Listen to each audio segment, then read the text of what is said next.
हर हर महादेव दोस्तों, आपका बहुत बहुत स्वागत है मेरे चैनल पर। आज के इस वीडियो में हम सावन के तीसरे सोमवार की व्रत कथा को सुनेंगे। सावन सोमवार के व्रत को करने वाले भक्तों के लिए इस कथा का पाठ करना अनिवार्य बताया गया है। मान्यता है कि सावन सोमवार के व्रत में कथा का पाठ किए बिना व्रत का पूर्ण फल नहीं प्राप्त होता है। व्रत की कथा। एक धनी व्यापारी था। वह भगवान शिव का बहुत ही बड़ा भक्त था। उसे धन दौलत की कोई कमी नहीं थी, लेकिन इतना सब होने के बावजूद वह बेहद दुखी रहता था। ऐसा इसलिए क्योंकि उसकी कोई संतान नहीं थी। पुत्र की चाह के लिए वह दिन रात भगवान भोलेनाथ की आराधना करता था।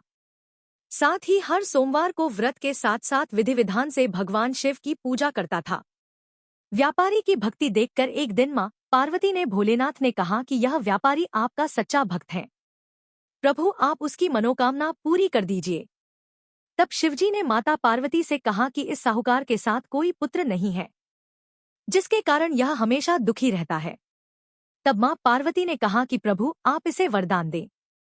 इस पर महादेव ने कहा कि देवी पार्वती साहूकार के भाग्य में पुत्र के योग नहीं है। ऐसे में अगर इसे पुत्र प्राप्ति का वरदान मिल गया तो वह केवल 12 साल की आयु तक ही जीवित रहेगा। यह सुनने के बाद माता पार्वती ने कहा कि आपको साहूकार को पुत्र का वरदान देना ही होगा, अन्यथा भक्त आपकी पूजा क्यों करेगा। माता के बार बार कहने से भगवान शिव ने साहूकार को पुत्र का वरदान दे दिया, लेकिन वह केवल 12 साल तक ही जीवित रहेगा। भगवान शिव के वरदान से व्यापारी खुश हुआ, लेकिन बेटे की अल्पायु को सोचकर वह काफी दुखी हो गया। बेटे के जन्म के बाद भी व्यापारी नियमित रूप से भोलेनाथ की पूजा अर्चना करता था और सोमवार का व्रत रखा था। इसके बाद बेटे के 11 वर्ष होते ही व्यापारी ने उसे उसके मामा के साथ काशी भेज दिया। साथ ही बेटे के मामा से कहा कि इसे काशी पढ़ने के लिए ले जाऊं और रास्ते में जिस भी स्थान पर रुकना यहाँ यज्ञ करते और ब्राह्मणों को भोजन कराते हुए आगे बढ़ना। वहीं रास्ते में एक राजकुमारी का विवाह था, जिससे उसका विवाह होना था। वह एक कान से काना था। तो उसके पिता ने जब अति सुंदर साहूकार के बेटे को देखा तो उनके मन में आया कि क्यों न इसे ही घोड़ी में बिठाकर शादी के सभी कार्य संपन्न किए जाएं। तो उन्होंने माता से बात की और कहा कि वह अथाह धन देंगे, तो वह भी राजी हो गए। इसके बाद साहूकार विवाह का बेटा विवाह के मंडप में बैठा और विवाह के सभी काम संपन्न किया। तो जाने से पहले उसने राजकुमारी की चुनरी पर लिखा कि तुम्हारा विवाह तो मेरे साथ हुआ है, लेकिन जिस राजकुमार के साथ भेजेंगे वह तो एक आंख का काना है। इसके बाद वह अपने मामा के साथ काशी के लिए चला गया। उधर जब राजकुमार ने अपनी चुनरी पर यह लिखा हुआ पाया तो उसने राजकुमार के साथ जाने से मना कर दिया। तो राजा ने भी अपनी पुत्री को बारात के साथ विदा नहीं किया। बारात वापस लौट गई। उधर मामा और भांजे काशी जी पहुंच गए। एक दिन काशी में यज्ञ के दौरान भांजा बहुत देर तक बाहर नहीं आया, तो मामा ने अंदर जाकर देखा तो भांजे के प्राण निकल चुके थे। मामा रोने लग गए।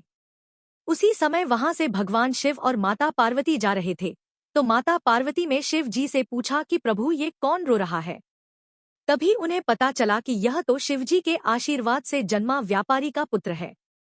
तब माता पार्वती ने कहा स्वामी इसे जीवित कर दीजिए, अन्यथा रोते रोते इसके माता पिता के प्राण निकल जाएंगे।